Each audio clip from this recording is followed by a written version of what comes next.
दोस्तों, आज है तेजा दशमी। तेजा दशमी की कहानी सुनेंगे। तो वीर तेजा जी की एक मुंह बोली बहन थी लाछा गुजी। एक बार जब वो अपनी मुंह बोली बहन लाछा गुजी से मिलने गए तो उन्हें ज्ञात हुआ कि उसकी गायों को मेर के लोग चुरा कर ले गए। अपनी बहन की सहायता करने के लिए और उसकी गायों को वापस लाने के लिए वीर तेजा जी अपने घोड़े पर सवार होकर मेर के लोगों के पीछे गए।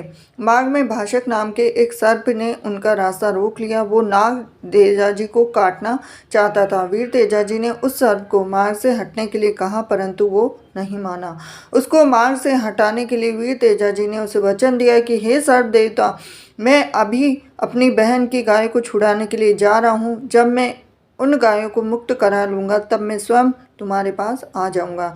तब तुम मुझे ढस लेना, किंतु तुम मुझे अभी जाने दो। तेजाजी द्वारा दिए गए उस वचन को मानकर उस नाग ने उनका मार्ग छोड़ दिया। तेजाजी का मेड़ के लोगों से भीषण संग्राम हुआ और वीर तेजाजी के सामने उस लोगों की एक न चली। तेजाजी ने उन सभी को मृत्यु के घाट उतारकर उन गायों को उनसे मुक्त कराकर अपनी बहन की गायों को मुक्त कराने के पश्चात सर्प को दिए अपने वचन को निभाने के लिए वो उस सांप के पास गए। जब तेजाजी उस सांप के पास पहुंचे तो वो बुरी तरह से लहूलुहान हो रहे थे और उनके शरीर पर जगह जगह घाव हो रहे थे जिनसे रक्त बह रहा था। तब उस रक्त ने उनसे कहा, तुम्हारा पूरा शरीर घायल हो रखा है, सभी घावों से रक्त बह रहा है, रक्त से भीगा तुम्हारा शरीर तो अपवित्र हो गया है, अब मैं कहाँ डसूं? तब तेजाजी ने उसे अपनी जीवा बताई और कहा कि मेरी जीवा अभी तक सकुशल है, तुम यहाँ पर डर सकते हो।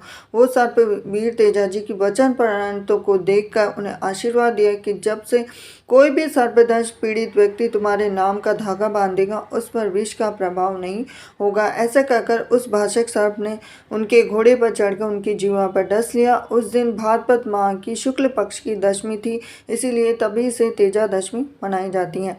ऐसी लोक मान्यता है कि सर्पदंश के स्थान पर तेजाजी के नाम का धागा या ताती बांधने से सर्पदंश पीड़ित पशु या मनुष्य पर सांप के विष का प्रभाव नहीं होता, वो जल्दी स्वस्थ हो जाता है।